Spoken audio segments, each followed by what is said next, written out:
안녕하십니까. 3월 14일 남평호의 진심정치 시작하도록 하겠습니다. 오늘도 소셜픽 컴퍼니 대표 문대영입니다. 오늘 오후에 우리 후보님이 출마 선언하고 기자간담회가 있었습니다. 오늘 기자간담회 내용을 중심으로 해서 특별판으로 준비했습니다.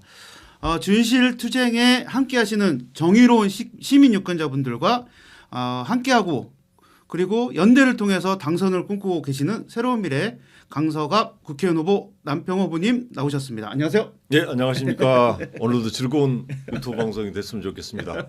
그리고 어저께도 역시 구독해 주신 여러 우리 구독자 여러분 감사드리고 오늘도 좀 약간의 이 구독자 늘어났습니다.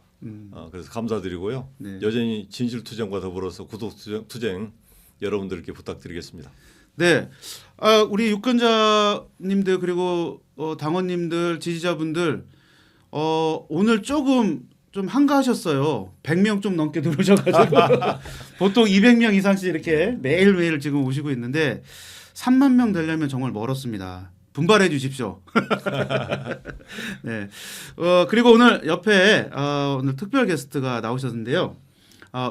이번 주는 정말 막 줄줄이 정말 내가 나서야겠다 막 이런 지지와 막 커밍아웃 하시는 것 같아요. 어제 지영경 상민고민님이 그 지지 영상 또 응원 영상 보내주셨잖아요. 네. 아침에 저한테 문자가 왔어요. 네. 야 어제 영상 링크 보내라. 아침에 예. 보내드리고 네. 네, 고맙습니다 이렇게 보내드렸는데 그거 보시고 또 이제 그 정말 우리 고문이신 상임 고문이신 지영기 고문님이 나섰는데 네. 우리가 빠질 수 없다. 네. 그래서 오늘은 호남 향후 연합회 강서구 청년회 회장님이신 정태견 회장님이 직접 나오셨습니다. 안녕하십니까? 네, 안녕하십니까. 정태견입니다. 아니 또 오늘 전화 주셔가지고 네. 굳이 또 나와야겠다.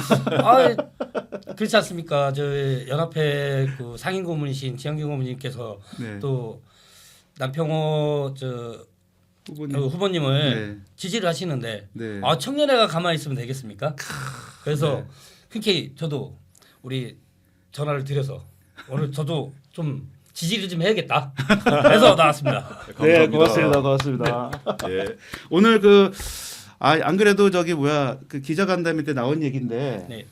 강서갑의 호남 유권자의 그 표심과 향방이 지금 엄청나게 이동하고 있다는 얘기들이 막 있더라고요. 네네. 근데 그런 분위기가 있는 것 같아요. 지금 현재 느껴지시나요? 어떠세요?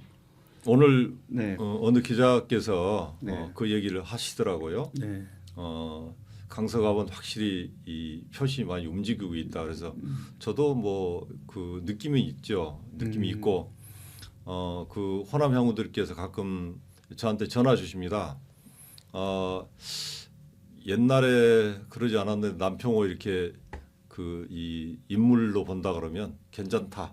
그 전에 강서갑 국회의원 예비 후보들보다는 어떤 면에서는 대인배고 선비 같다. 근데 좀 쌈 따게 된다면 확실히 더 낫겠다 이런 얘기도 하시고요. 네. 재밌는 얘기를 많이 해주십니다. 아니 근데 점점 이렇게 날카롭고 예리해지고 계신 것 같아요. 예. 오늘 기자간담회 내용 중에 네. 오늘 사실 특집판을 왜 이제 붙였냐면 굉장히 귀가 솔깃하고 깜짝 놀랄 만한 오늘 얘기를 하셨어요. 기자간담회 때. 네. 잠시 후에 공개하도록 하겠습니다. 그러죠. 네. 그 앞에 영상물 그 티저 영상물 좀 보셨을 텐데 네. 오늘 그 출마 선언은 선거 캠프 옥상에서 기자간담회 같이 하셨고 네. 또 선거 영상물은 별도로 또 촬영을 하셔가지고 네. 이 방송이 끝나자마자 업로드할 네. 예정입니다. 아마 잘 만들었다고 생각하는데 제 능력보다는 훨씬 잘 나왔어요.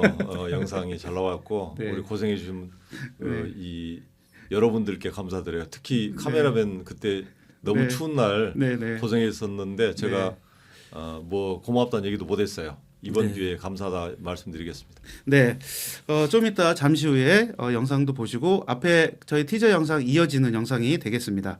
자, 오늘 그 출마 선언 하셨는데 네. 구체적으로 저도 이제 출마 선언문을 쭉 봤습니다. 근데 네. 구체적으로 어떤 내용을 좀 담고 싶으셨는지 좀 말씀을 해주셨으면 좋겠습니다. 좀 짧게 하려고 원래는 생각했었는데 네. 길어졌던 게 내가 민주당을 왜 탈당했는가도 굳이 설명해야 되는 게 하나 있었고요. 또 22대 국회가 어떤 상을 가지고 어떤 정신을 가지고 어떤 시대 정신을 가지고 운영돼야 될 건가 그런 고민도 담았고요. 네. 강서 주민과 더불어서 어떤 수건 사업을 해결할 건가 그런 내용을 담다 보니 길어졌어요. 네. 저는 또 끝나고 나서 기자들께서 이 대장동에 관한 질의에서 깜짝 놀랐어요. 그래서 네. 대장동 질의도 제가 예상하지는 않았지만 제가 이 시대와 싸우는 그런 것으로 해서 이 출마 선언문에 넣기 때문에 기자 질문이 나왔던 거 아닌가 네. 이렇게 생각합니다. 네. 진실투쟁을 지금 3회차 계속 외치고 계시는데 네, 오늘 기자간담회 때 말씀하신 내용의 일부가 진실투쟁의 그 어떤 향방 이것들을 네. 좀 약간 보여주신 게 아닌가 싶어서 저도 사실은 그 기자간담회 현장에 못 가봤지만 네. 영상을 바로바로 봐서 네. 보니까 저도 이거를 또 얘기하셨네 이렇게 했습니다. 어쨌든 오늘 그 주요 정책 공약도 좀 얘기를 하셨어요. 그렇죠. 네. 네. 그래서 그것도 조금 같이 얘기하도록 하겠습니다. 근데 사실 그 호남 지금 표심 유권자분들은 네. 강서갑에 좀 어떤 것들을 좀 바라고 있을까요? 강서갑에 지금 저도 이렇게 돌아다니면서 이렇게 그 유권자들 이렇게 보면 저도 유권자지만 네. 실질적으로 지금 전에 지금 있고 계신 그 네. 국회의원분이 계시지만 네, 네. 그분이 아직까진 강서에 네. 뭐 보탬이 되는 그런 행동을 많이 안 보여줘서 가지고 아, 이번에 지금 남평호 그 후보님께서 오셔가지고 네. 좀 많이 바꿔줬으면 하는 바람입니다. 그러니까 4년 동안 이제 가시적인 네. 뭔가 성과를 만들지는 못했다 네. 이런 말씀이시군요. 우리 그 뭐 정태경 회장께서 네. 그런 어떤 지적들 있는데 사실은 바닥에 가면 네. 실제로 강선우 의원께서 네. 4년 동안 정말 대변인 활동도 하시고 네. 또 이제 여러 가지 대외 활동도 하신 것 같지만 이 번일호 공약을 되돌아봐라 이런 얘기를 많이 하시더라고요. 네. 네. 우리 뭐정 회장께서 이제 그런 점을 얘기하신 것 같고 네. 또 심지어는 뭐 그런 얘기도 들려요. 어떤 의원께서는 자기 공약을 이렇게 가로채는 것 같다 이런 얘기도 해요. 네. 저한테 직접 얘기를 하시더라고요. 그러시구나. 네. 근데 우리 저기 그 정태경 회장님이 네. 죄송합니다. 정태경 회장님이 뭐 우리 지역에 의원실에도 계셨어요. 비서관으로. 예, 알고 있어요. 네. 네. 그래서 아마 네. 정치 사실 고관여층이라고 해도 무관하죠. 사실은. 네. 네. 그래서 아마 조금 있으면 특히 이제 호남 유권자 중심으로 해서 네. 밑바닥 민심이 어떻게 흘러가고 있는지 네. 얘기를 해주실 것 같습니다. 그 오늘 바로 들어가죠. 뭐 네, 이렇게 네, 기자회견 관련해서 대장동 관련해서 이제 질문 중에 네. 강선우 의원 관련된 말씀을 하셨어요. 네. 그게 이제 저는 이제 깜짝 놀랐는데 네. 뭐 설마는 했어요. 저는 네. 그 전에 이제 소문들도 있었고 네. 근데 기자간담회에서 그렇게 말씀하신 건 사실의 관계를 두고 말씀하셨을 거 아닙니까? 저도 이제 언론 네. 어떤- 모니터링해서 네.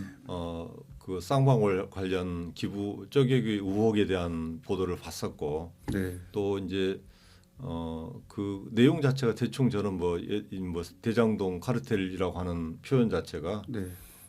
정확하냐 안 하냐 이런 생각이 들었는데 저는 뭐 내가 생각하기로는 뭐 대장동 카르텔이라는 것은 한국의 특히 진보층 이재명을 둘러싼 네. 민주당을 정말 흑사회로 만들고 있는 그런 이 스캔들이기 때문에 자세히 보죠.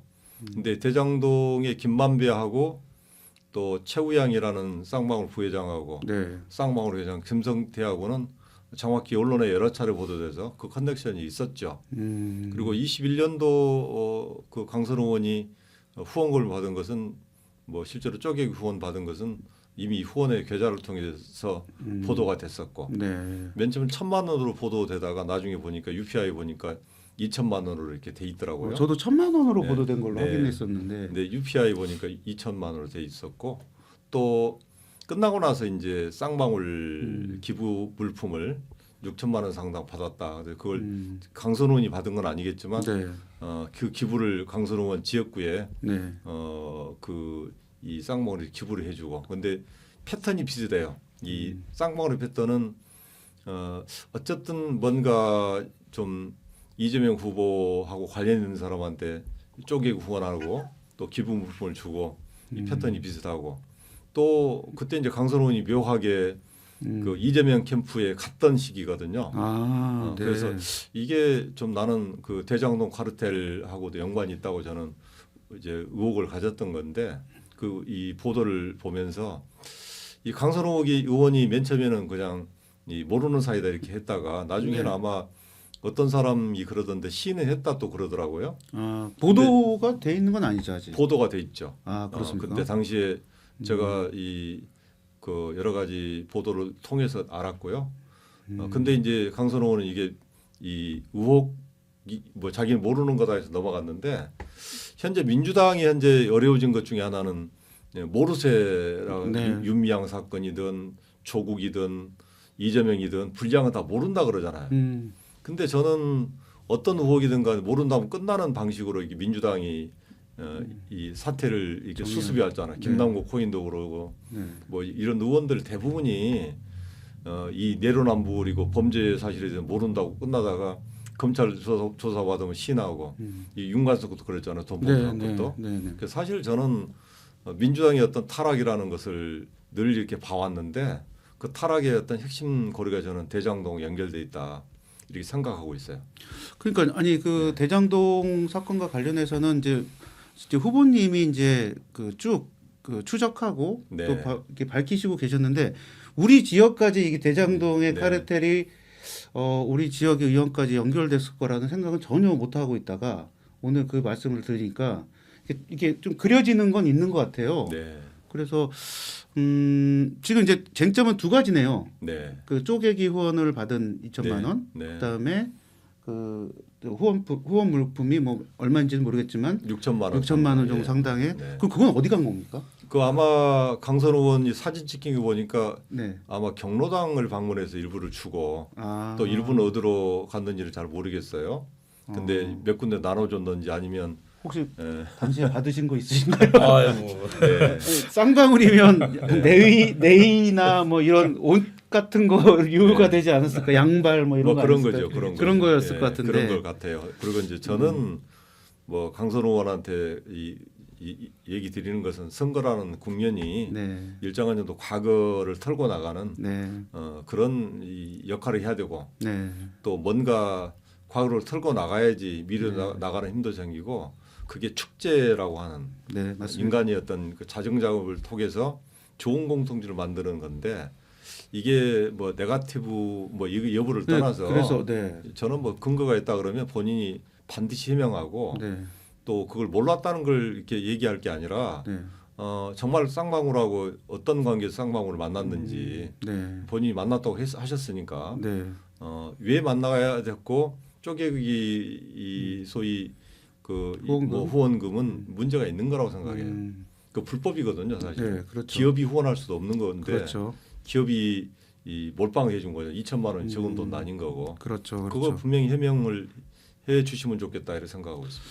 글쎄요. 네, 선거 기간에 그 가능할지 모르겠네요. 근데 선거니까 저는 털고 나가시면 이 본인이 당선되든 안 되든 네. 그게 이 정치인의 도리라고 생각하고요.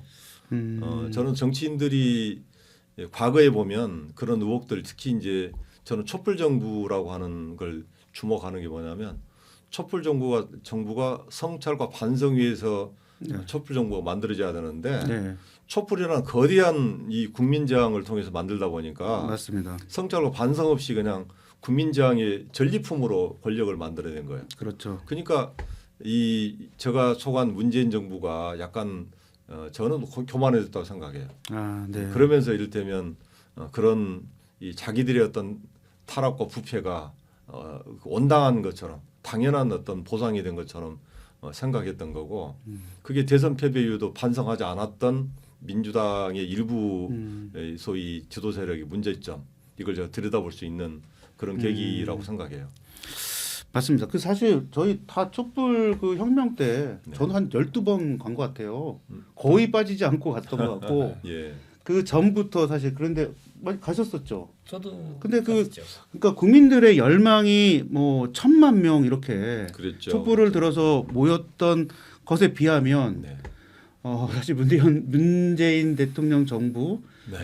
그 개혁의 과제들을 뭐 많이 완수하지 못했던 것들에 대한 이 뭐라 그럴까 반동이라고 그럴까요? 네. 그러다 보니까 이제 지금 이렇게 모아지는 게 되게 어렵고 그런 것 같아요. 제가 보기에는 예전에는 막 나서서 뭔가 시민들이 나서서 뭘 얘기해야 되고 이런 네. 것들이 있었는데 그 이후에는 아예 그냥 좀 없어지고 이런. 그러니까 것도 저는 저 오랜 동안 뭐 저희가 이제 우리 진보 진영의 숙제들, 네. 진보 진영이 해왔던 우리의 과제들, 성과들 다 거의 지켜본 나이잖아요. 네. 지켜본데 21세기 들어서 진보 진영이 일정한 정도 김대중, 노무현, 문재인 거치면서 그런 어떤 패턴을 반복해와요.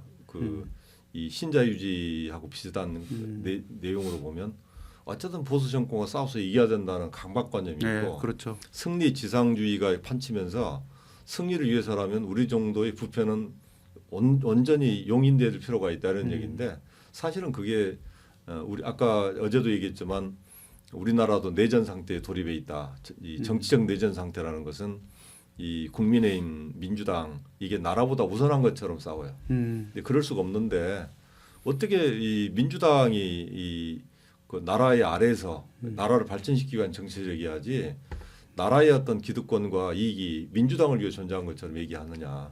이게 저는 아주 대단히 문제라고 생각하는데 그게 일상화돼 있어요. 그래서 뭐 윤석열 정부를 끌어내기 위해서는 200석이 필요하다 이런 네. 주장하는 사람도 있고 저는 윤석열 정부가 잘하도록 어떻게 우리가 비판하고 네. 균형 감각을 가져야 될 건가 이런 건 없어요. 싸워서 이기자 이것만 하는 거죠. 그러니까 지금 네. 뭐 총선이 윤석열 정부 탄핵으로 가는 뭐 네. 길, 경로 이렇게 지금 얘기를 하고 있어서 네. 마치 뭐 목적이 수단이 정당화될 수 없다. 뭐 이런 얘기 있잖아요. 목적이 수단이 정당화될 수 없다. 그럼요. 네. 저는 저 그리고- 문재인 정부 때 내내 이 총리실에서 근무를 하고 토요일 날은 가끔 총리 공간에서 일을 봤었는데 토요일마다 이 태극기 집회가 있었어요. 아 그렇죠. 근데 그렇죠. 토요일마다 태극기 집회가 뭐냐면 지금 우리 이제 윤석열 탄핵 집회하고 비슷해요. 이게 토요일마다 등장하는 게 뭐 문재인 정부를 사도하자, 그렇죠, 그렇죠. 뭐 문재인 정부를 찢어주기까지 나오고 이런 황당한 일이 네. 문재인 정부 시작하기 전부터 있어서 코로나 때문에 잠시 멈추고요. 계속 돼 왔어요. 맞아요. 근데 이런 비극을 사실 국민 통합이라고 하는 어떤 정부의 통치 원칙에 의해서 만들어내고 문재인 정부가 잘해 나갔다면 사실 윤석열 같은 괴물이 등장했을까 싶고요. 그렇죠. 또 이재명 같은 일정한 정도 이 민주당이 그 우리가 그런 인물을 우리 민주당 키워 있었을까 그런 성찰을 좀 해보면 대단히 아쉽죠. 저는 문재인 정부를 공과과를 얘기한다면 적어도 낙제점은 아니다고 생각해요. 저는 문재인 정부에 대해서는 그래서 거기 참여하셨기 때문에 네. 그렇게 평가하시는 거 아니에요? 저는 예. 다소 박하게 평가를 하고 있거든요. 그래서 낙제점 아니라 생각한 게 네. 그래도 남북 평화 관계 그다음에 나는 문재인 정부는 이재명의 부패 스캔들 말고는 큰 스캔들이 없었어요 사실은. 물론 스캔들 부분에서 예, 그렇죠. 근데 예를 들면 네. 문재인 스캔들에 이재명 스캔들 문재인 정부에서 이재명 스캔들이 없는 거예요. 예를 들면 그걸 지우고 싶어하는 마음이 많아졌어요. 그러니까 문재인 정부의 가장 큰 숙제 중에 하나가 이렇게 성찰과 반성인데 이 이재명을 등장시켜 놓으면 문재인 정부 자체의 그 성과가 다 없어져 버린 거야. 그러니까 문재인 정부를 지지했던 수많은 지식인 또 국민들은 이재명 스캔들 아니라고 애써 그걸 치유하면서 네. 정신의 승리를 하고 있는 거잖아요. 그거 좀 반성해. 뭐 제가 그럴싸한 논리가 아니라 네. 그 역사적으로 보면 그런 시기가 가끔 있어요. 그 뭐 교황 같은 성세 시기도 보면 대단히 현명한 교황 같은데 이 그 신도들한테 너희들 생각하지 마라 이렇게 얘기함으로써 이제 암흑기가 오고 그러잖아요. 네. 근데 문재인 정부의 그 촛불 정부의 성과가 이렇게 너무나 크고 나름대로 안정적 국정 관리 해왔다는 그 부분에서 이재명 등장하기 때문에 문재인 정부는 대장동 스캔들이 없어야지 성공한 정부가 되는 것처럼 착각해요. 근데 네. 저는 문재인 정부 성공이 있으려면은 대장동 마지막 정권 마지막이라도 세게 이걸 파헤치고 이게 이 소위 우리 이 진보 정부의 그 힘이라는 것은 적어도 이게 우리 내부에 이 암과 같은 존재들을 우리 스스로 도려낼 수 있다. 이걸 보여줘야 하는데 우리 스스로가 그걸 보여주지 못하고 이게 지금도 우리에 갇혀 있는 민주당이 현재 어려워지는 그 과정이 있다고 봐요. 나는 감히 얘기하건데 민주당이 승리하더라도 역사의 평가는 암흑기로 평가할 수밖에 없는 게 이기기 위해서 우리의 치부를 계속 감춘다? 이건 아까 진실투쟁과 정면을 입어야 되는 겁니다.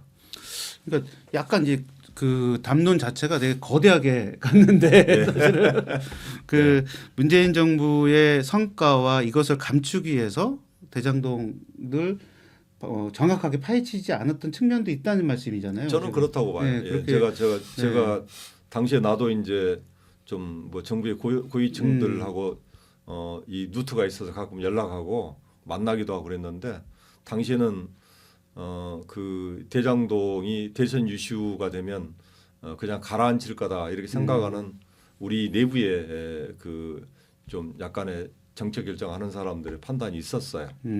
저는 좀 사실 국민들께 정말 미안하게 생각하고 저도 똑같았어요. 저도 대장동에 관해서는 대선 이슈가 돼서 묻혀진다 그러면 저는 뭐 내부에서 한번 우리가 싸울 생각이었는데 이게 대선에서 져버리고 나니까 좀 저도 허망하고 또 뭔가 좀 이 대장동 때문에 졌다는 그 이재명 지지자들의 어떤 비판에 이게 싸울까 말까 주저하다가 저희들이 알아서 좀 반성하겠지 하면서 2년 만을 보냈어요.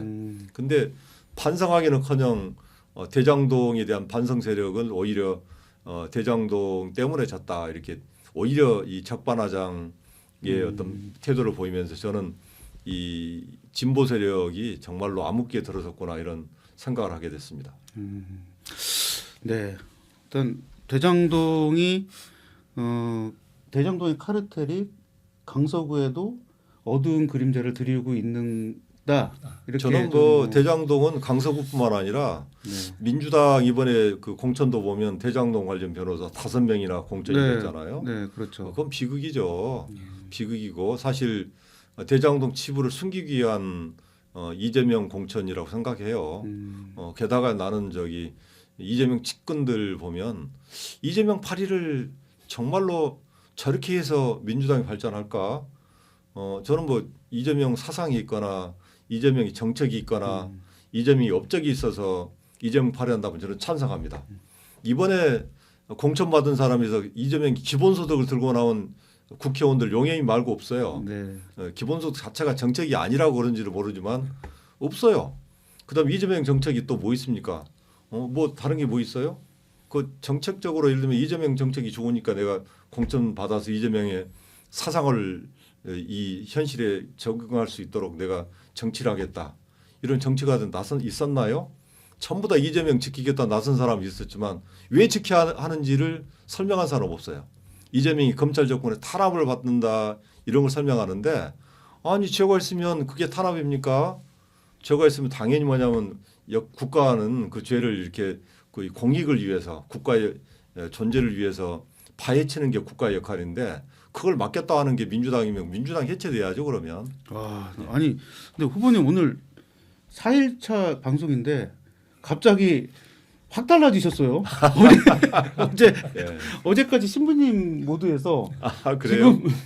지금 전사의 모드로 갑자기. 저는 진실투쟁의 영역이고요. 오늘 기자회견 때문에 그렇게 그런 것보다는요. 네. 오늘 향후회가 있었어요. 향후회 가서 약간 제가 생각했던 것을 좀 설명할 때 늘 총선이 되면 미안하잖아요. 내 말을 거칠게 해야 되고 또 상대방이 거친 말을 들어야 되니까 상처가 많잖아요. 네, 그렇죠. 그 상처를 어떻게 하면 좀 치유할까 좀 대화가 되는 그런 상대들 그런 분들하고 얘기를 해야 되는데 늘 대화가 안 돼요. 오늘도 어떤 분께서 자기는 민주당 떠난 남평호에 대해서 이해하지 못하겠다는 분이 계시대. 그래서 그래요. 그건 그러려니 생각하십시오. 저는 내 정책 소견을 가지고 그런 뭐 이재명의 민주당, 김대중의 민주당이라면 좋겠지만 김대중의 민주당이란 말 한 번도 사용 안 했잖아요. 뭐 노무현의 민주당도 사용하지 않았고 뭐 노무현의 민주당뿐 문재인의 민주당 말을 사용했어요. 근데 지금은 이재명 지지자들은 당당하게 얘기합니다. 이재명이 민주당이어야 된다라고 얘기를 해요. 근데 그 이재명이 민주당이라고 하는 내용을 살펴보면 이재명이가 정치 탄압을 받고 있다는 건데 왜 정치 탄압을 받고 있냐 할 때 대장동이나 이런 이 수사 대상으로서의 이재명이거든요. 네. 실제로 정치적 문제 때문에 정치 탄압을 받고 있다면 정치범이죠.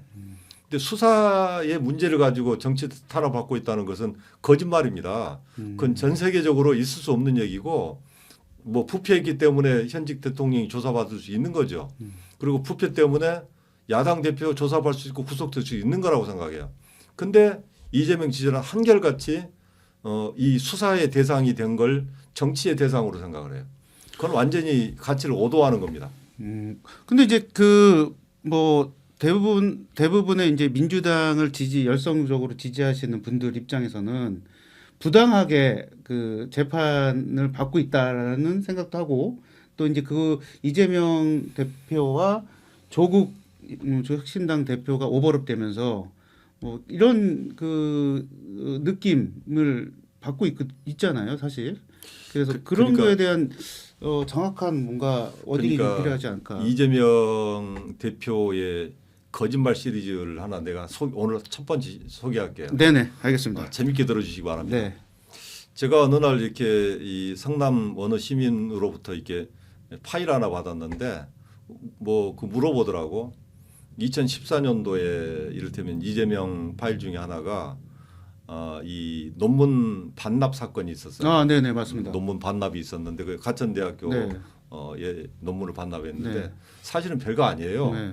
이재명이 뭐 이 자기 이력 보면 그냥 학사학위로 나와요. 근데 실제로는 가천대에서 석사를 받았거든요. 네. 논문을 제출해서. 그걸 반납했죠 그때 당시에. 근데 반납을 한 거잖아요. 네, 네. 근데 반납하고 이력을 지운 거잖아요. 네. 그래서 제가 그 반납에 대해서 가천대학교 물어보고 변희재라는 이상한 놈이 네, 네. 그걸 캐기 시작할 때가 2014년인가 돼요. 하여튼 성남시장 재산할 때인데 네. 그 논문 표절이 심하다. 네. 어떤 뭐 변희재 얘기는 뭐 80%인가 90%인가 그 기억은 없지만 대단히 대부분 표절한 것으로 나와요. 기억이 납니다. 그게. 근데 이제 이재명 그때 성남시장이 하는 말이 나는 어느 대학 다니지도 모르겠다 해서 가천대학 학생들한테 대단히 많은 그 비난을 받았죠. 그래서 자기가 사과도 하고 그런 적이 있었는데 그까지 논문 반납하겠다 해서 이제 끝났어요. 네, 맞아. 그래서 제가 이제 이번에 그게 무슨 문제인지 그랬더니 그게 예를 들면 이 반납이 안 됐다는 얘기야. 아직이요? 네. 그래서 그 내가 가천대학교 이 책임자한테 물어봤어요. 그 어찌 반납을 했다는데 반납이 안 됐냐 그랬더니 나더러 이제 그 가천대학교 이 높은 책임자 한 분이 네. 어떻게 그래 남평우 실장을 이렇게 멍청하냐. 전 세계 대학에 네. 어디 반납 제도가 어느 대학에 있느냐.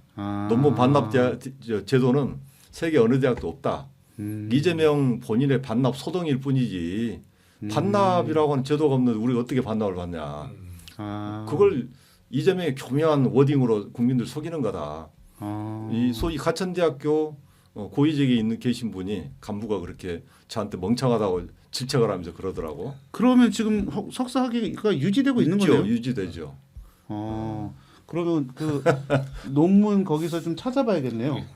아, 석사학위 논문은 올라가 있을 거 아니에요? 있겠죠. 근데 저는 저는 유튜버들의 어떤 그 이 문제점이 또 거기서 드러나는데 그런 거 저 추적을 안 해요. 저도 이제 그런 그 추적을 할 필요 없다고 생각하는데 적어도 이제 상식적으로 알 수 있기 때문에 추적을 안 하면 좋겠다 싶은데 국민들이 잘 몰라요 그런 것을. 아니 근데 지금 이 방송에서 이렇게 말씀하신 거면 네. 사실이니까 그렇게 말씀하실 거 아니에요? 제가 반납했던 반납 소동이라고 얘기했던 거예요. 네, 네. 진짜죠, 진짜로. 네. 야 이거 참 재밌네요. 학위 반납 제도가 없다. 네. 근데 반납을 받는 제도 없고 취소라든가 네. 이런 건 있겠죠. 학위를 취소한다거나. 취소한다. 네. 그런 건 있겠지만 반납 제도는 전 세계적으로 없다 그렇게 그 대학의 관계자께서 말씀하시죠. 관심 가지시는 분들 찾아보시면 좋겠네요. 학위가 취소됐는지 반납됐는지. 이재명의 그런 어떤 그 이 말의 교묘함들 또 그게 속아 넘어가주는 우리 민주당 지지층들이 네. 그 정말로 성찰해야 됩니다. 이번 총선은 제가 말씀했잖아요. 진실투쟁이다. 대장동의 카르텔을 해체해야지만이 민주당이 거듭날 수 있다. 그 제가 새로운 미래 온 이유도 그렇다고 얘기를 했잖아요. 예. 네. 아, 네. 뜨겁게 또 얘기를 하셔가지고 네. 그러니까요. 오늘 좀 이렇게 좀 아슬아슬합니다. 네, 이런 모습에 반한 겁니다. 아, 이런 그래요? 모습에, 예. 아, 어떤 모습에 반하셨어요, 아, 실제로? 직진? 그러니까는, 예, 직진. 직진? 예, 그 모습이, 정확하게 예, 정확하게 하시는 굴하지 모습이, 않고 예, 불의에. 예, 맞습니다. 아, 그래서 이제 지지하시기로 하신 거죠. 예. 언제 처음 뵀었어요? 작년 한 1년 된 것 같아요. 아니 어. 맨 처음에 1년 넘었고 네. 한 2년은 안 됐지만 예. 어느 첫 만날 날 이렇게 우리 정 회장이랑 어느 술집에서 만났는데 네. 얼마나 술을 많이 먹었는데 우리 정 회장 동료 한 분은 저한테 한참 어린 후배인데 저 뺨부터 때리고 그랬어요. 뭐야? 안 좋았네 자리가. 아, 아니 그냥 그 아 진짜가 보네. 술 주사로 그래서 제가 뺨 맞으면서 야 어린 놈의 새끼들한테 뺨 맞아도 이렇게 이 기분이 좋구나. 제가 아주 그 이 청년들하고 같이 놀았던 게 그 기분이 좋아서 나중에 그 친구한테 물어봤어요. 너는 원래 그러냐? 아 저는 그러진 않는데 제가 만날 때 술을 너무 많이 먹어서 한 번 그랬다 그래요 한 번. 아 대인 배시네요. 대인 배시. 나 같으면 그냥 상을 엎었을 텐데. 그러겠습니다. 맞습니다. 지금도 좋은 추억으로 간직하고 되게 있습니다. 되게 민망해하시네. 아니 지금 첫 만남을 되게 네. 아름답게 꾸미려고 했는데 뺨 맞은 사건으로. 맞습니다. 예. 아, 그래서 민망해갖고. 네 오늘 그 발표하신 그 저기 뭐야 공약 관련해서 네, 궁금해하시 확실히 많은 분들이 궁금해하시는 것 같아요. 그 기자분들도 네, 128동 재개발 네, 방식 네. 전환해야 된다. 네. 그 생태형 융합 문화 복지 도시로 네, 네 깁니다. 네. 사람들이 귀찮다 그렇게 얘기하더라고요. 그 얘기를 하니까. 네. 근데 제가 상상했던 게 1, 2, 4동, 본동, 8동 이 일대가 네, 정말 어마어마한 그 이 주택 단지인데 밀집돼 있고 네 맞습니다. 빌라촌이고 네, 빌라 전세 사기도 있고 맞습니다. 뭐 별게 많은 거고요. 빌라 주인들은 빌라 주인대로 불만이 많아요. 그렇죠. 여기냐면 전세가 안 나가고 네, 뭐 공실이 많아지고 많아죠. 또 전세 들어올 사람들은 화곡동이 빌라 사기들이 많다니까 겁이 나죠. 겁이 나고 그러니까 네, 이 전면 그 부동산 제도가 바뀌어져야 되긴 하죠. 이게 사실 그 현재 내가 그 이 건설교통부의 쭉 내용을 보면 사실 어떤 주택을 이렇게 그 정부가 부실하게 관리하는 나라는 없어요. 근데 그 주택부라도 다시 만들어 가지고 국민의 재산 대부분이 부동산에 묶였기 때문에 건설교통부를 떼어내서 예를 들면 지역주택부 같은 거 하나 만들어 가지고 주택만 이렇게 관리하는 그게 필요할 정도로 우리나라 주택이 이 부의 축적이 많거든요. 근데 또 개발 방식이나 이런 것도 보면 대부분 건설업자들 배부르게 만들어 놨어요. 그렇죠.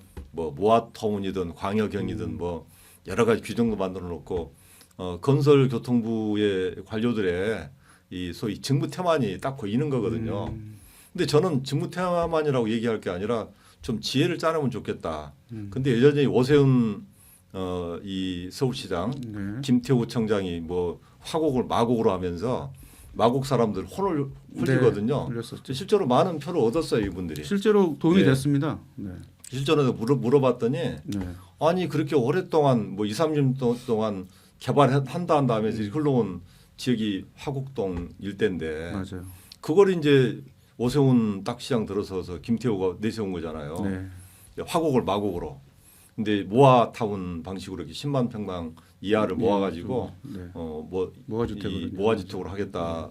법적으로는 문제가 별로 없어요. 네. 근데 실제로 어떤 문제가 발생하냐면 주민들의 자산 평가를 그렇게 하기 위해서는 거의 이렇게 공시지가 방식으로 하는데 네. 확실히 자기 재산의 절반도 안 돼요. 네. 실거래 가격에. 네. 그러면 나중에 이제 철거 비용 부담해야지. 또 뭐 이를테면 모아주택에 건설들이 이익을 남겨야 되니까 이익도 물어줘야지. 그렇죠. 그러면 뭐 나중에 보면 원주민들은 밖으로 밀려나가야 돼요. 네, 그렇습니다. 자기 땅 주고 이 집 주고 밀려나가는 주민들한테 네. 이게 맞는 거냐 이런 의문을 해야 되는데 건설업자하고 이렇게 이 소위 강서구청에 뭡니까 그런 어떤 재건축하는 팀이 있어요. 상황판까지 지금 그래서 이제 청장님 이 만드셨던 김태우의 팀이 그대로 유지되고 있는 네. 거거든요. 김태우가 만든 팀을 우리 진계훈 청장도 해체하지 않고 있는 상태거든요. 그 사람 얘기 들어요. 근데 저는 적어도 진계훈 청장같이 훌륭한 구청장이면 그렇죠. 아니 김태우가 문제 있는 재개발 사업을 했다면 이 점검하고 주민들 만나보고 네. 그게 손해 보지 않도록 제도를 다시 만들어보고 이런 고민이 있어야 되는데 우리 진계훈 청장이 바쁘셔서 그런지 그 고민이 없는 것 같시더라고. 저는 몇 번 가봤어요. 거기 주민도 만나고 또 실제로 문제가 뭔가 하는데 그게 현재 무화주택 방식으로는 답이 없습니다. 개발되지도 없고 단지 주민들한테 피해를 주민들이 다 승인해서 확인해서 자기들이 허락해 준다면 개발 가능성이 있는데 주민들이 바보입니까? 허락하지 않죠. 근데 이게 저도 제가 지난번에 여기 40년 살았잖아요. 네, 네. 2008년도 이명박 대통령 시절 예. 그때 당시에 여기가 그 뉴타운 네, 뉴타운 된다고 네. 열풍이 불었었어요. 열풍이. 예. 진짜 한 30m마다 부동산이 있었고요. 예. 그리고 집값은 치솟았고 그때 당시에 그 2008년도에 여기 집 네. 사서 오신 분들은 네. 다 꼭지에 다 해가지고 한 15년 20년을 고생했어요. 근데 제가 여기서 좀 하나 좀 얘기 드릴게요. 그때 부동산 개수가 얼마나 됐어요? 부동산 중개업 개수가? 제가 말씀드린 30m에서 50m당 하나씩 있어요. 골목에. 근데 몇 개 정도 될 것 같아요? 글쎄요. 제가 그냥 감각적으로는 엄청 저희 올라가는 길만 해도 예. 엄청 많았으니까. 제가 한번 세봤어요. 그러셨어요? 되게 꼼꼼하시네요. 네. 근데 네. 화곡 168동 이 일대 화곡동 중심에 부동산 개수가 500개가 넘어요. 그리고 강서구 전체로 한다면 한 1,500개 가까이 된 것 같더라고. 근데 최근에 이제 또 폐업하는 예. 부동산 많이. 있긴 근데 한데. 부동산업자들이 대부분 그래요. 중개업자들이 이게 정말 부동산 개발될 수 있냐 이렇게 여러 번 물어보고 저는 단언컨대 그렇습니다. 현재 무화주택 방식은 주민들의 희생 없이는 개발될 수가 없다. 그리고 희생을 강요하고 개발하는 것은 행정 이 폭력이다. 그래서 안 했으면 좋겠다 생각이 들고 28년도 정도 되면 이제 고도 제한 완화된다는 게 일반적인 이 국제항공협회에서 네, 얘기를 하고 있는데 저는 그걸 기다려가면서 저는 강서 화곡동만을 위한 네. 특별법이 필요하다고 생각하는 게 현재 이 부담을 줄여주기 위해서는 어떤 특별한 어떤 도시를 네. 국가 재정을 투여할 수 있는 어떤 기반하고 펀드 같은 걸 만들 수 있는 기반을 만들어야 되고 프랑스 파리의 나떼방스처럼 이렇게 이 소위 수익이 발생할 수 있는 그 구조를 만들어주면서 주민 부담 확실히 획기적으로 완화시켜주는 그러니까 장기간의 수입이 네. 발생할 수 있는 모델을 만들어주면서 그 일자리잖아요. 네. 기업들 유치하는 거고 네. 이 주거 지역과 이 기업과 상가가 동시에 어우러지는 그런 어떤 그 방식. 근데 여기가 옛날 아세요? 여기 영등포 네, 아랫자 영등포였죠. 김포 네. 여기가 이제 옛날에 한강에 범람하고도 관련이 있는 지역입니다. 맞습니다. 맞습니다. 지영경 부분 내가 하나 소개도 할게요. 지영경 재밌는 부분이 얘기 하시네. 맨 처음에 저한테 물어보더라고. 여기 이제 한강은 이 홍수 날 염려가 없냐. 그래서 아니 가양동 펌프장도 있고 이미 우리는 홍수 대비를 하고 있지가 아니야 그랬더니 가양동 펌프장 고장 나면 어떻게 하는 건데. 근데 정말 예리한 질문이잖아. 네, 그렇죠. 가양동 펌프장 고장 나는 경우가 있나요? 그랬더니 날 수도 있다는 거 아니야. 그다음 해수면 상승하고 그러면 네네. 정말로 이게 다시 옛날보다 훨씬 더 물고덕이 될 텐데 네네. 그걸 대비하는 그런 청사진이 있냐 물어보시더라고. 그래서 이런 이 옛날의 역사를 간직하는 분들의 지혜가 있다. 저는 그래서 이제 생태형을 굳이 낸 건 사실 뉴딜 정책을 우리가 할 때는 도시 재개발도 뉴딜 정책 하나 들어갑니다. 그럼 많은 건설업자 먹고 살 수도 있고 소위 그 옛날 우리 한국식의 이제 소위 ESG 뉴딜 같은 걸 네. 보더라도 네. 결국은 도시를 생태형으로 임팩트 있게 기후 위기에 대비해서 폭우나 폭염을 대비하는 에너지 이 제로 도시를 만들 수 괜찮아. 있는 기침해서 있어도 돼요. 기침하세요. 하세요. 괜찮으세요. 그러다 숨 막히시겠어요. 예. 아니 저도 그 말씀하시니까 예, 예. 저도 그러면 그 공간에서 뭔가 할 수 있는 게 있을 것 같아요. 아, 요즘에 그럼요. 사회적 협동조합 만들고 있는데 예. 도시와 주거 관리 예. 그런 이러면 이제 근데 사회적 실제로 협동조합 우리나라가 모범이 될 수 있어요. 그게 도시를 버려둘 게 아니라 사실 인구는 줄어들지 청년들은 일자리가 없지. 근데 그런 어떤 대규모 이 개발 사업을 통해서 뭐 청년 일자리, 관광, 의료 여기를 전부 다 묶어내서 그러니까 그게 이제 공공 개발을 하면 네, 네. 사실 가능한 거거든요. 그럼요. 그러니까 민간 개발업자에게 개발 이익을 가져가지 않게 하면 그럼요. 원주민들도 네. 적은 비용으로 새로운 주거지에서 네. 거주할 수 있고 네. 그렇게 이제 장기간에 또 그 이자 비용이나 금융 비용을 갚아 나갈 수 있게 네, 네. 그 자체 내에서 경제력이 돌아갈 수 있게 하면 충분히 가능한데 마곡 개발한 거 보면 그렇게 안 했잖아요. 네. 정말 지금요. 우리 한국의 부동산을 이렇게 관리하는 게 건설교통부라 그러는데 네. 건설교통부를 갖고 노는 사람들이 건설업자고 그렇죠. 그 위에 금융이 있어요. 아 그렇죠. 금융도 매일 이렇게 착취적 금융이라는 게 뭐냐면 그렇죠. 프로젝트 파이낸싱을 통해서 네. 떼돈을 벌어요. 맞아요. 대장동이 대표적인 거 아닙니까 그게? 아 그렇습니까? 대장동 보세요. 거기 뭐 하나 컨소시엄 보시면 자기들 투자한 것보다 몇 배를 더 가져가잖아요. 그러니까 기획만 갖고 돈을 뽑은 거잖아요. 아, 그럼요. 근데 그러니까 이게 저도 그런 생각이 든 게 그때 당시에 좀 어린 나이였지만 네. 뉴턴 막 하면서 이런 난리를 피고 했는데 결국에는 그 정치인들 청사진 정치, 예. 하는 거, 조검도 정치 네. 그런 거거든요. 근데 사실 이 정치인들은 국민을 바라보고 서민을 바라보고 이렇게 현장을 바라봐야지 위에 지도자 바라보고 대통령 바라보면 나라가 망하잖아요. 현재 네. 뭐 윤석열 정부 보세요. 전부 다 윤석열 대통령 술 취해서 이 소위 주정뱅이 짓을 하고 있어도 대통령이 케어를 하지를 못하고 눈치 못 보잖아요. 맞아요. 이게 이제 국가의 불행인데 정치인들은 윤석열 이 술주정하고 그러면 아주 냉철하게 그런 짓을 못하게 해야 돼요. 근데 이 국민의힘 애들이 그거 합니까? 못하죠. 근데 야당은 지그들 방탄하느라고 그걸 딜의 대상으로 삼아요. 그러면 안 되죠. 예를 들면 탄핵한다고 겁만 줬지 탄핵 일어날 수가 없는 구조예요. 근데 탄핵하면 우리나라는 탄핵하다가 이제 뭐 계속. 여야가 바뀌면 계속 불행한 공화국이 될 텐데 실제로 그렇다면 차라리 탄핵이 아니라 내각제 개헌을 주장하든지 야당이 네. 야당이 보다 본질적으로 얘기해야 되는데 내각제 주장 못 하잖아요.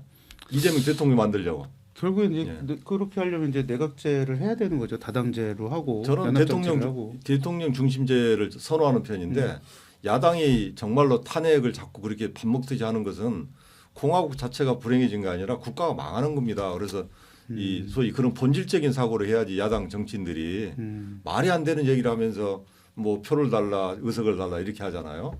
저는 그런 어떤 근본적인 사유 방식을 바꾸는 네. 그런 이번에 총선이 됐으면 좋겠다 싶어요. 네, 그래서 생태형 융합복합 문화도시, 정확히 제가 워딩은 생태형 생태형 융합 문화복지 도시개발. 네, 도시개발. 네, 네. 네. 생태형 융합 예. 복지, 문화복지. 문화복지 도시 재개발. 재개발. 네. 아, 네. 그렇게 기억해 주십시오. 네, 그러면 그걸 법으로 하나 만들어 볼 생각입니다. 요즘 그 MZ 세대들처럼 이게 앞 글자만 좀 해가지고 네 글자로 이렇게 영어로 쓸까요? 생육문복이네요. 생육문복 재개발 방식입니다. 예. 네, 그 관련해서 또 그 했었고, 그리고 이제 오늘 아까 서두에 말씀하셨는데, 간담회 또 나온 얘기 중에 재밌었던 게 이제 호남 유권자의 표심이 네. 상당 많이 움직이고 있다고 저희 얘기가 아니고 네. 그 기자님 말씀이거든요. 네, 그렇죠. 실제로 이제 본인이 여러분들에게 이제 취재하고 전화를 해봤더니 네. 그런 흐름들이 있더라. 네. 그래서 아까 질문의 요지는 이거였던 것 같아요. 네. 그렇게 지금 대대적으로 호남 유권자의 표심이 이동하고 있는데 네. 남평호 후보님에게 네. 그런데 그걸 끝까지 투표일까지 네. 그 홀딩할 수 있는 전략이 뭐냐 이걸 물어보시더라고요. 근데 어렵죠. 어려운 건데요. 네. 제가 사실은 그 이낙연 총리가 만드는 새로운 미래를 보면서 네. 이게 참 어려운 그 이 신당 작업이구나. 그 우리 진성준 의원이나 몇 분이 그러더라고. 민주당 나간다니까 형님 나가면 찬바람 불어요. 근데 이게 현실화 됐던 건데요. 네. 제가 그래도 이제 이런 거 있어요. 이재명한테 쫓겨나서 이렇게 그 후퇴하고 있는 이낙연 보면 네. 조조의 100만 대군한테 밀려서 이 후퇴하고 있는 유비군 같다. 네. 근데 오늘도 그 얘기를 했어요. 몇 군데 가서 똑같은 얘기가 뭐냐면 그 유비군이 그래도 이 장판교에 올라탄 장비의 긴 창을 큰 고함 소리를 두려워하는 조조군을 막아냈던 그런 용기 있게 막아냈던 그런 것처럼 남평호도 그 장판교에 올랐던 장비 같이 한번 그런 그 진실투정을 통해서 그 이재명의 방탄이나 그걸 넘어선 윤석열의 폭정이나 이걸 정말 저 전쟁 치르고 있는 정치를 평화롭게 만드는 남평호를 좀 뭐 만들어보고 싶다. 그러니까 그런 장비의 마음으로 네. 총선을 치르겠다 이런 얘기도 오늘 한 적이 있어요. 네. 아니 되게 그 전략적으로 얘기하셔야 되는데 네. 형이상적으로 그런 얘기 많이 해요. 예. 아니 근데 진짜로 그 강서구 지금 호남 유권자분들이나 네. 어떠세요? 요즘에 진짜로 진짜 궁금해요. 지금 저희 세대 이제 저희 우리 청년의 청년에서도 젊으신 마찬가지지만은 지금 민주당에 솔직히 너무 실망을 하고 있습니다. 아, 네. 당 자체에 실망을 하고 있고 네. 어떤 회원 같은 경우는 당비를 내고 있는데 너무 아깝다 이런 소리까지 할 정도니. 그러니까 그게 호남 홀대인가요? 우리 공천 과정에서 호남 홀대. 네, 아마 그런 것 같아요. 그런 네. 쪽에서 많이 온 것 같기도 하고 그리고 이제 당 그 권리당원들도 네. 말을 해도 네. 그런 말이 통하지가 않으니까 솔직히 저도 중앙당에 전화 한번 해봐서 이건 너무한 거 아니냐. 근데 권리당원이 할 말이 없다 이거예요. 거기서 저한테 말해주는 거는. 참 그거 우리 정태경 회장이 그렇게 말씀하시니까 전해철 장관도 어제 이제 네. 공천 학살의 대상이 됐잖아요. 네. 근데 전해철 장관 참 아쉬운 분이에요. 제가 이게 얘기 들어보면 약간의 전략이 있는 우리 민주당 지도자 중에 한 사람이고 약간의 중견 정치가죠. 네. 뭔가 좀 미래를 기대할 수 있는 정치가 있는데 여접시 양문석이라는 양아치 같은 정치인한테 당했거든요. 저는 원래 양문석이라는 사람도 나쁜 사람 아니라고 생각해요. 근데 이재명이 물들어가는 정치는 한결같이 나빠져요. 근데 그 이번에 호남 정치 중에서는 광주만 보더라도 민영배 하나만 살고 나머지는 네. 다 아웃됐잖아요. 네, 맞습니다. 송갑석 2선인데 아웃됐잖아요. 네. 김승남 2선인데 아웃됐잖아요. 네. 정말 제가 하지 않을 얘기지만 정치인 하나 키운다는 게 쉽지 않아요. 그러니까 이낙연 대표 꽃길만 걸었다고 얘기하는데 제가 알기로는요. 이낙연 총리의 또 정치적 인생사를 보면 몇 번 이렇게 좀 굴절이 있어요. 네. 첫 번째 선거를 통해서 대부분 이게 나타나는데 열린우리당 열풍 불 때요. 네, 맞습니다. 이낙연 그 영광한평 지역에 정선은 이낙연 대표조차 용인하지 않는 태세였어요. 근데 그 엄청 본인이 포기할 정도로 국회의원 안 하겠다 할 정도로 그런 환경인데도 그걸 극복해내는 그런 거였거든요. 또 도지사 선거에 때는 주승용 후보보다는 훨씬 뒤졌어요. 그걸 처음에요? 역전시켜냈고. 전남도지사 할 때요? 예, 그럼요. 그런 과정이 있었던 거고요. 이낙연 대표의 꽃길은 본인이 개척한 거지. 물론 끌어준 건 김대중 대통령 그러지만 그 호남에 그래도 유권자들이 이낙연 살리자 하는 거 없었다면 열린우리당 열풍 때 날아갔을 겁니다. 네.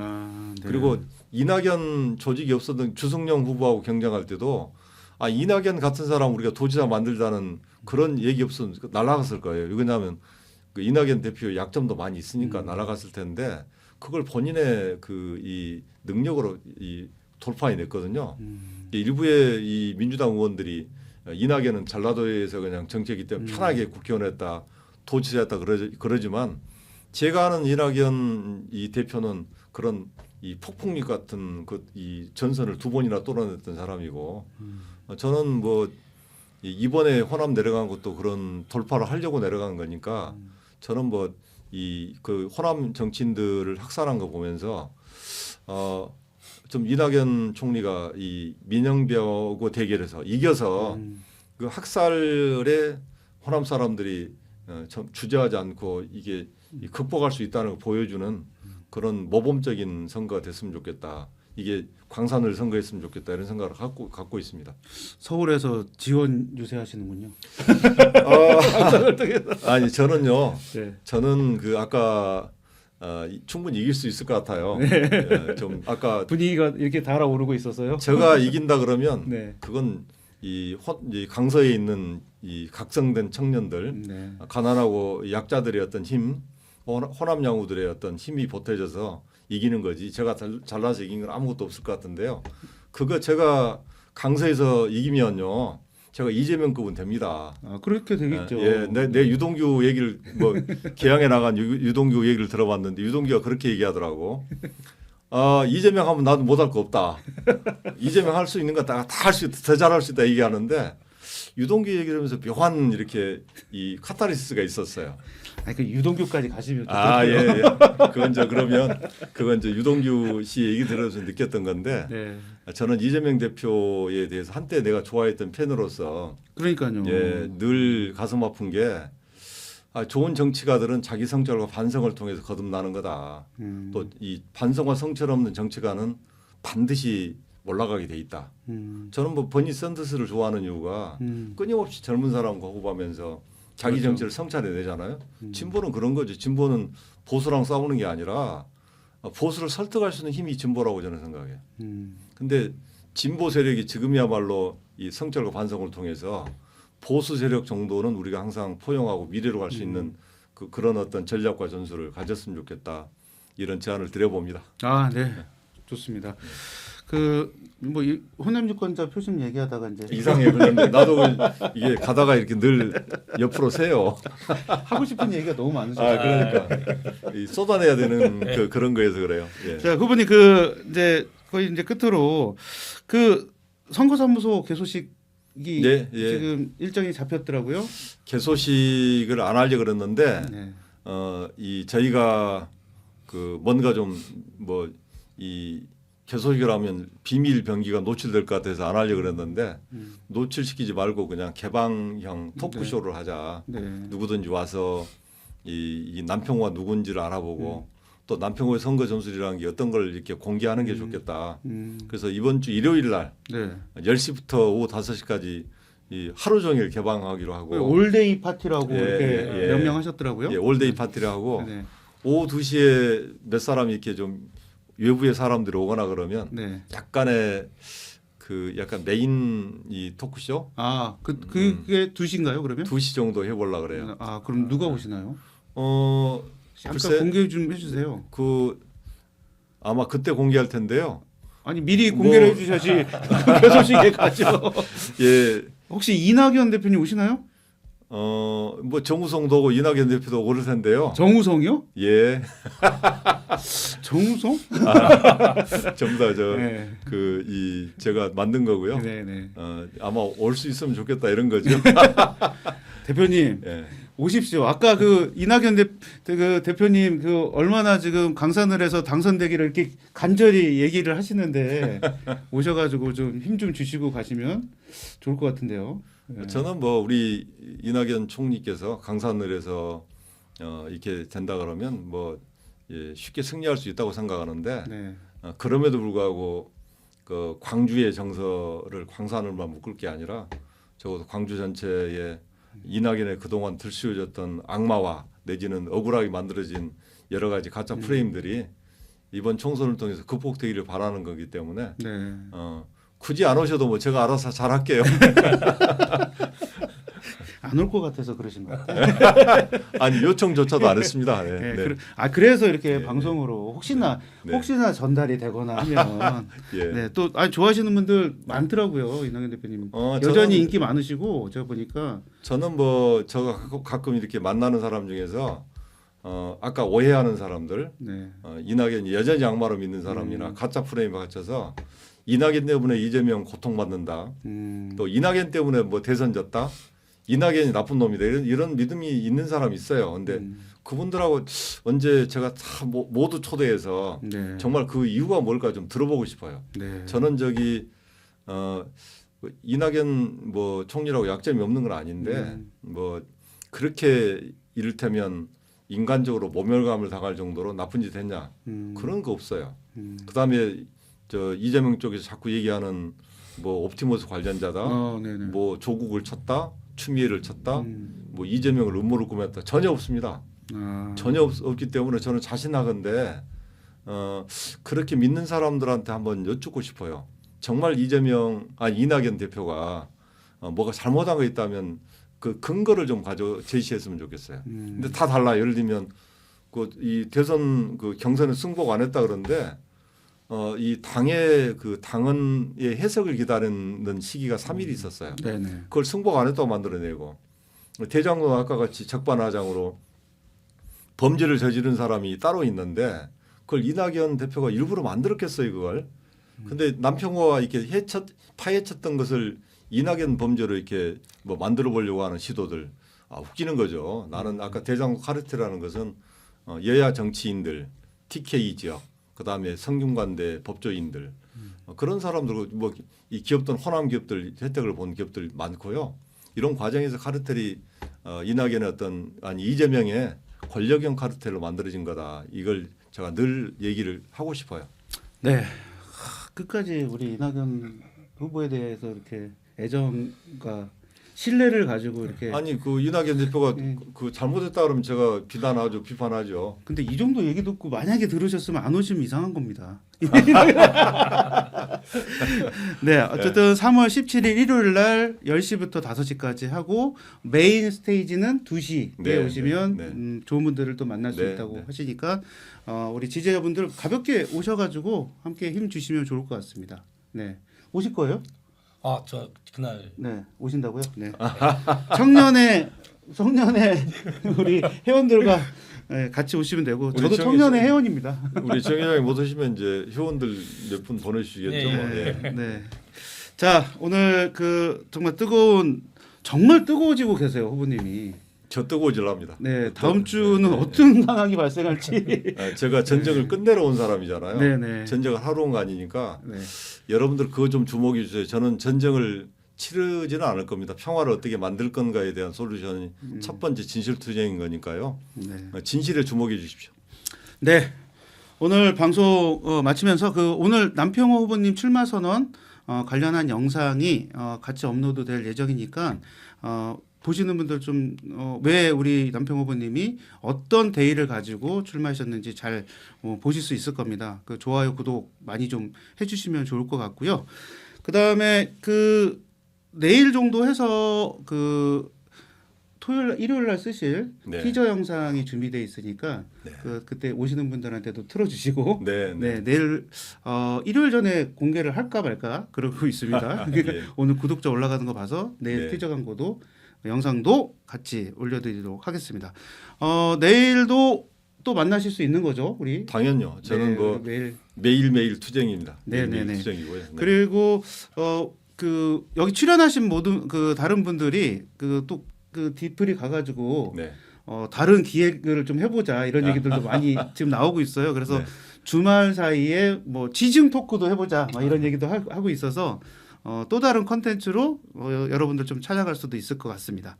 어쨌든 오늘 항상 열심히 하시고 겸손하게 우리 유권자들 만나고 계시는데요. 좀 힘 내시고 네. 살이 점점 빠지시는 것 같아요. 이게 뭐 이게 노화 현상입니다.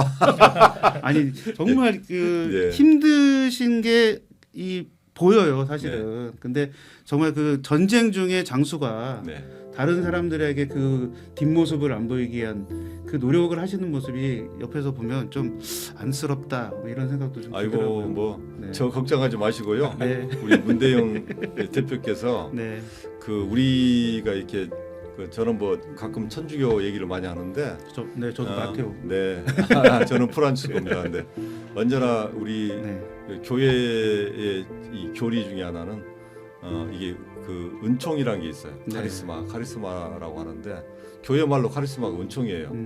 근데 이제 카리스마는 누구한테 있는 거지만 그걸 개발하는 것은 헌신, 희생, 고통 이게 다 이 카리스마의 영역 속에 들어가요.